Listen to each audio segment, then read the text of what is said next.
ได้ฮาวนะสีห้าวเลยเฉพาะสีแดงเลยป่ะสีค่อยซื้อมาเป็นตัวอย่างกองนึงนั่นแล้วสีแดงบันไดละคันสีเอาสีเซเล็กเอาสีเซเล็กมาทาบานประตูเลย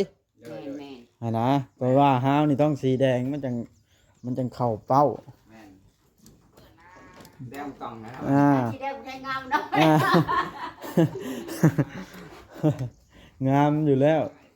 บามอดเอาแบบงามแล้วเอาสีตามงูย้อสิมาเฮ็ดคันใดนี่สิม่นขึ้นม่นลงอยู่ซำอันนั้นค่อยอึดอัดได้ค่อยอันใดอาร์ตไว้มันเป็นฮาวมันก็ดูดีผู้บันไดเด้อ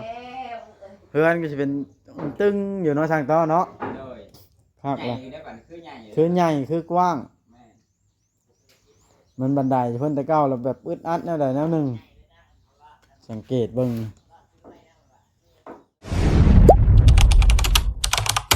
อย่าลืมกดติดตามเพื่อเป็นกำลังใจให้ผมด้วยนะครับทุกคนขอบคุณมากๆครับโดยพี่น้องสบายดีพี่น้อง FC บัดสุขุสุคนเด้อเนาะบัดสมองสุบอนเปิดภาพขึ้นมานี่พี่น้องก็มาอัปเดตเฮือนป้าแต้วมาเบิ่งงานว่าไปฮอดขนาดแล้วเขามาแล้วก็โอ้พี่น้องไอ้เพิ่นก็สงสัยเพิ่นยุดอัดประตูเล่าเดือน3คือกันพี่น้องเอ้ยก็บ่ได้ไปทั้งใดมื้อวานนี่ก็ได้ว่าสิไปสร้างสรรค์กับหมู่โคแน่อัดประตูเล่าคือกันเลยบ่ได้ไปเฮ็ดเวียกเฮ็ดงานเนาะอันนี้ก็คือการแล้วเบิ่งพี่น้องครับเขามาเจาะเบิ่งมานี่สิเร่งให้เพิ่นเข้าพาพี่น้องเอ้ยเร่งให้เพิ่นเข้าพาเพราะว่าคันใดนี่เพิ่นย้ายมานี่แล้วเนาะข้าแต่ไปแล่นพาน้องตุ๊กไปทุ่งมาทุ่งหมอนั่นแหละเนาะแล้วเลยเวียกหั่นหมู่บ้านนี่ทั้งก็ยุดแล้วเวียกน้องตุ๊กแล้วนะเนาะบ่ได้ไปบ้านนะยุดเช้าเมื่อยเดี๋ยวบ่ได้ออกมานี่เรามาแต่เช้าเติมมานี่มาจอดอยู่ที่โอเคพี่น้องเพื่อบ่เป็นการเสียเวลาไปเบิ่งกันดีกว่าเนาะเฮือนป่าวอน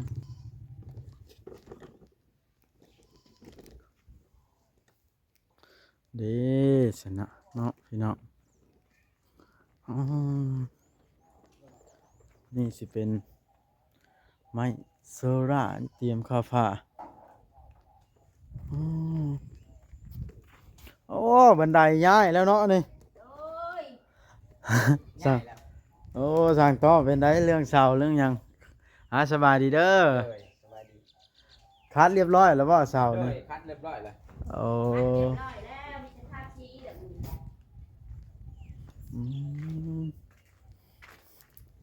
สี่ซื้อมาให้ลองทาเบิ่งก่อนปองหนึ่งทาฮาวมันพี่น้องเลยแล้วถ้าเกิดว่าเพิ่นทาเบิ่นนี่จังให้เพิ่นแล่นออกเอาในห้านเวียดใกล้ๆนี่เฮาสั่งเพิ่นไว้แล้วโอ้คักหลีคันใดในเฮ็ดใหม่นี่เนาะทาสีสแลกจังว่าสิเงาตรงๆนะมะอันนี้ทาสีสแลกงามอยู่เนาะงามแล้วก็คือละบาดนี่ขึ้นคันใดมาก็ขึ้นรถอันเด้โอ้แน่นคักเนาะโดยสั่งต่อยังไม่ได้เข้าผาอันนี้เนาะยังเห็นคนเดียวเนาะพาคนบ้านเด้บุญบ้านโดยคนเดียวมีผู้ซอยไงเลยโดนยากคันใดแน่โดยงามละเฮ็ดแบบนี้เจ้าคัดข้างในเนาะแล้วอันคัดฮาวแน่บ่เนี่ยคัดฮาวน้ำเฮาก็ทาเสามันนี่แล้วเนาะแล้วก็ทาฮาวนี่แหละทาเบิ่งทดสอบเบิ่งสีแดงนั่นแหละถ้าเจ้ามีผู้ว่างมาช่วยกันให้เขาทาสีให้เบิ่งก่อนทาเป็นห้องจะนี่คืนกามันผิดสีพอนะแล้วจากนั้นชื่อคำว่าไม่เป็นได้มือได้สิเข่าผ่าในช่างโต๊ะนั่งลงกันป้าแต้วช่างโต๊ะนี่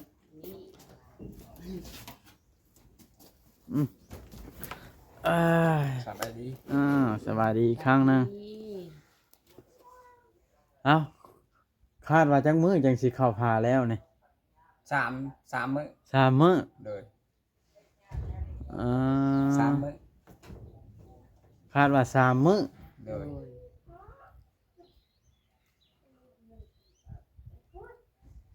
จะคอยระว่าเขามาสิเห็นแล้วจังได๋ คอยบ่ได้มาก็หลายมื้อเติมออกมา2 มื้อเพิ่นเอามา3 มื้อเนาะ 2-3 มื้อ เฮ็ดคนเดียวเด้ คนเดียว ข้าว ข้าว บ้าน บ้านลูกเต้าเพิ่นก็ไปซอยอยู่วัดอยู่ว่า เออเลยบ่มีผู้เฮ็ด บ่มีผู้ซอยเฮ็ดผู้เดียว ฮะนี่อะไรก็ค่อยเฮ็ดไป โอ้ย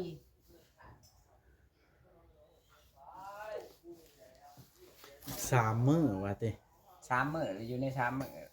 โอ้4ได้สิมีผู้มาท่าให้อยู่บ่แล้วท่าเจ้าผู้เดียวอีก4นี่ มี มีอยู่เพอแล้วบุญบ้านเขาก็มาทาเลยเขาก็เฮ็ดนํน้อง เออจัง4นี่มีผู้ท่าให้เนาะฮาวนี่เป็นฮาวมันนี่นะเพราะว่าคอยสิให้ท่าเบิ่งปองหนึงอันนี่ก่อนแล้วท่าเบิดหั่นละให้เจ้าน่ะขี่รถจักรเอาในหั่นอันเวียดนี้ โอ้หันในตื้อนี่ โดย เพราะว่าคอยบอกไว้แล้วนะ โดย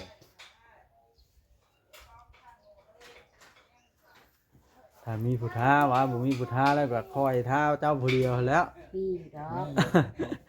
คุณซอย อ๋อเป็นได้จะลองเดิน3ปิดประตูเล่าบ่ แม่ อยู่นี่ก็ได้ มีแต่เฮานะบ่ได้ไปข้าวอีก เอ่อคอยเฮ็ดไปสร้างต่อไป โดย อันใดก็ย้ายเรียบร้อยเนาะ ง่ายเลย เพื่อนครัวได้ไปดังอยู่ใช้บ้านนี่ ตั้งอยู่หลุม ใช้คอยเลาะเบิ่งก่อนนั่นบ่ โดยดังอยู่เลย อ๋อเบิ่งสำรวจเบิ่งก่อน มันบ่นอนเด้ โอ้คักได้นี่คันสมมุติว่าทาสีฮาวขึ้นนี่เนาะ โดย ถ้าพ่อบ่ได้ไปเฮ็ดเวียกบ่มื้อนี้สบายดีเด้อ สบายดี โอ้ย้ายบันไดออกตีพาออกมันก็คือละติล่ะนี่เนาะ โดย นี่เด้เป็นหมดชาสีแดงตึ้งโอ้เป็นเฮือนแบบ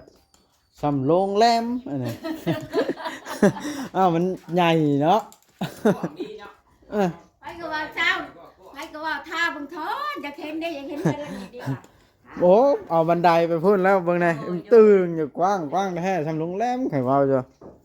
บ่นับแขกก็กว่า บอนรับแขกมันกว้างดีได้เห็นแบบคันเอาคันใดมานี่เลยแบบเกิดแนวใดแนวหนึ่งเนาะ เพิ่นก็เว้าแอมทอนอยากเห็นได้คือสิงาม เร่งมือแล้วบาดน่ะแอมเป็นเล็กกระปอกกระปูคนต้องการตอกกะแปลว่าในห้านไอตื้อหั่นละเพราะว่าคอยคุยกันอยู่กับไอตื้อเผาพาแล้วก็ติดบานพร้อมได้นี่เนาะติดบานทาสีก่อนบ่จังติดบานประตูนะ ทาสีก่อนก็ได้ เนาะแล้วจังเก็บน้ำหลังเล็กน้อย แม่ เอ้าลุงชาวใบสิไปยังอะนะ ไปเรียก เอาไปได้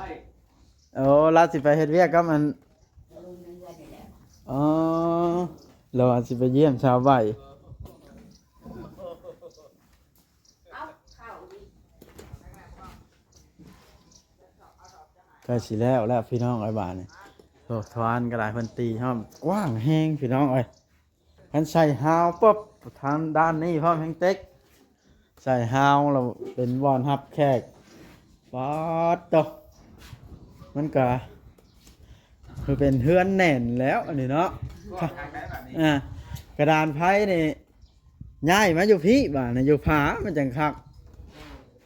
ได้กันย้ายเป็นทางต่อย้ายเป็นนะมันจัง บ่เป็นได้ยัน ฮะ ต้องมีหาศาสตร์เลยมันยาก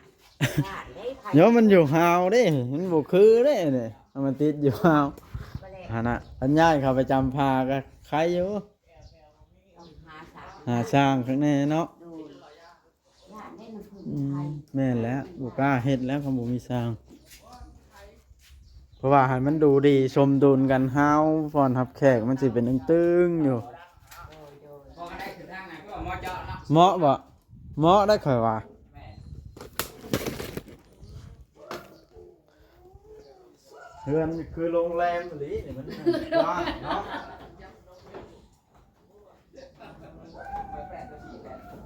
นี่บ่ทักระบาดนี่เนาะ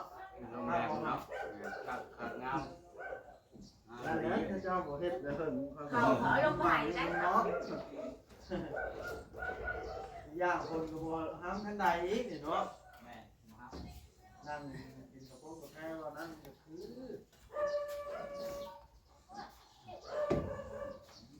ได้เขา ผู้เดียวเอาน้ำกี่เดือน เออ ก็สิไปทำงานแล้วบัดนี้ แม่แม่ อยู่สวรรค์บ่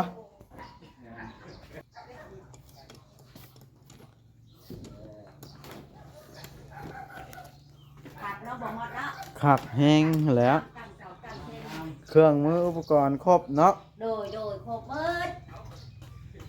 งามงามบอกหมดออกแบบนี้งาม มื้อนี้นี่สิได้ลงมืออยู่บ่ทางต้อมื้อนี้เลยค่าบุญ กันได้ลงมืออยู่ได้ลง อ่าพาดว่าอีก3มื้อนี่ให้ค่อยได้เห็นผ่าแอมเรียบร้อยเนาะ โดย โดย โด โด ย ยอีก3มื้อว่ะยัน เพราะว่าหยังค่อยก็สิบ่ได้เข้ามามื้ออื่นน่ะเพราะว่ามันหูจักอยู่แล้วได้งานมัน โดย ชำนั้นเรื่องสีเรื่องหยังก็โทรหากัน โดย พอบ่พอจำได้ก็แล่นออกเอาในห้านน่ะแล้วค่อยก็มาท้าให้มาอันจ่ายเงินให้ซั่นน่ะ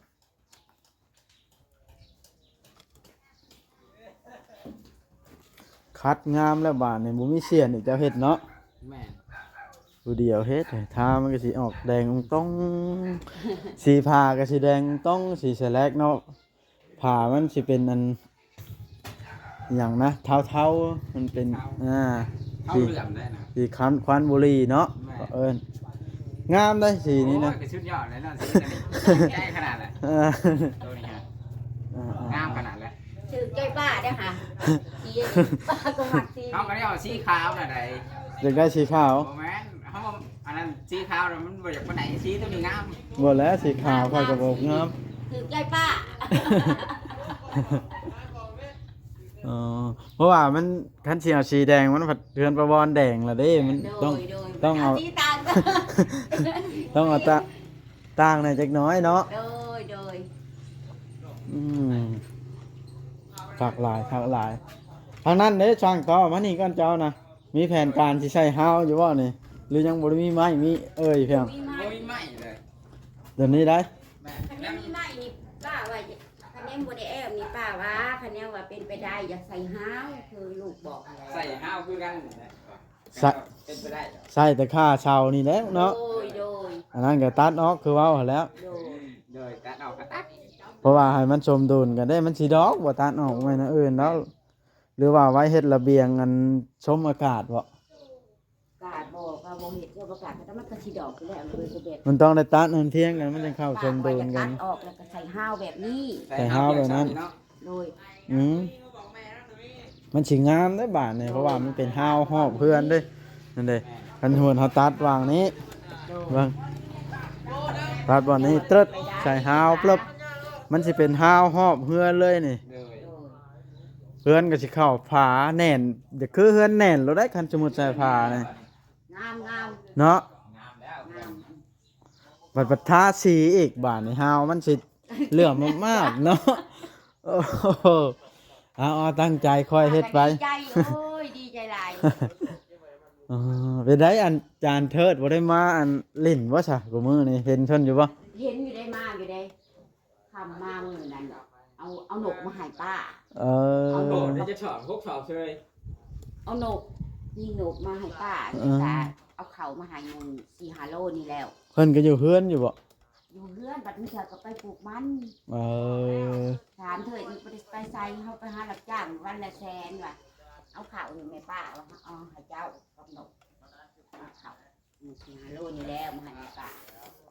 เบิ่งสิรีวิวให้ FC เบิ่งกับเจียกันนี่พี่น้องความคิดเห็นของบอกว่าสิให้เบิ่งเด้อนี่ใส่ฮาวตัวนี้จึ๊ด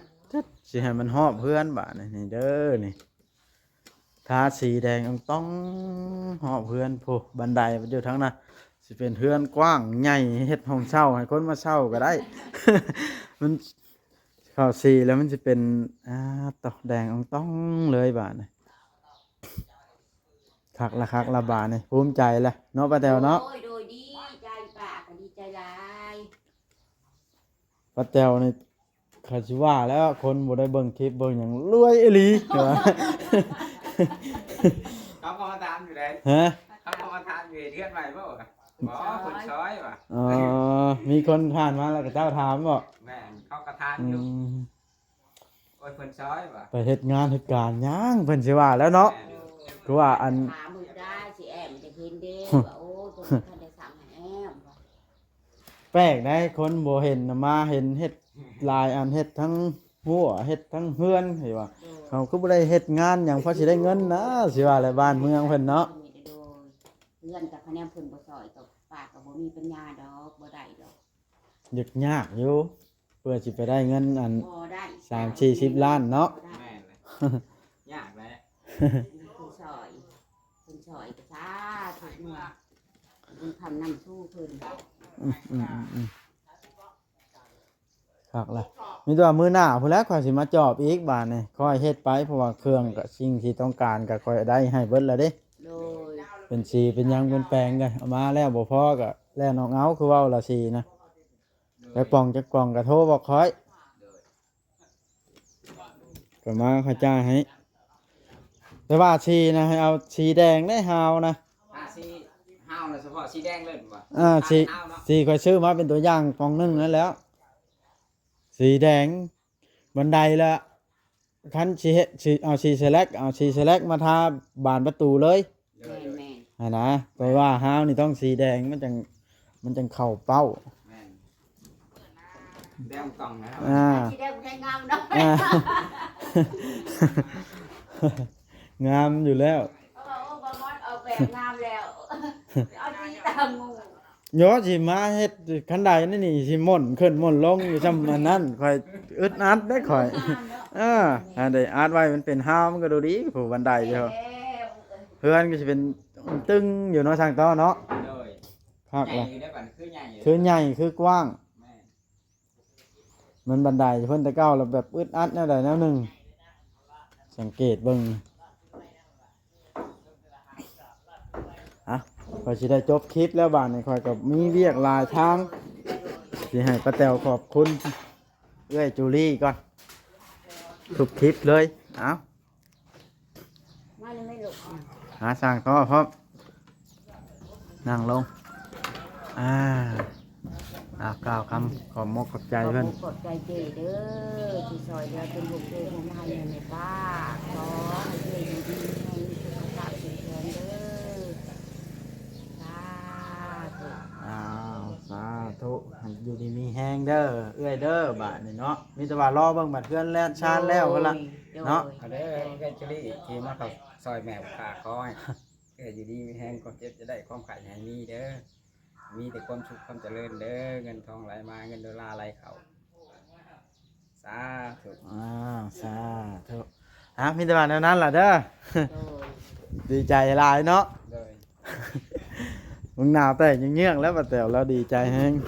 ดีใจบ่ให้ว่าเลยตื่นเต้นเด้อผู้ใดแต่3 โมง คอยเฮ็ดไปคอยสิได้ไปแล้วข้าวเวียก โดย บ่รบกวนแล้วบาดนะเข้ามาที่แรกก็คิดว่าสิโอ้ยได้เบิ่งพาเข้าแล้วแล้วยังอยู่ ที่เข้ามื้อนี้แหละ เข้า มันค่าบุญบ้าน คันสมมุติมื้ออื่นข่อยบ่ได้มาฮื้อข่อยมาก็พอดีแล้วเลยเนาะ โดย ทั้งสีทั้งหยังถ่ายให้เอื้อจุลี่เบิ่งแล้วก็สิดีใจแล้ว พี่น้องเลยนี่แหละคือกว้างแน่บ้านนี่โอ้สิดูดีแน่บันไดอยู่นี่เฮือนจะคือเฮือนแน่นแบบเว้าบ่ออกเลยยังบ่ได้ตีหอบเนาะอันปานลมนี่ก็ได้ ยังคนเขายังพาอยู่เด้อ โอ้เฮ็ดไป มันต้องแล้วคันบ่หยุดเฮ็ด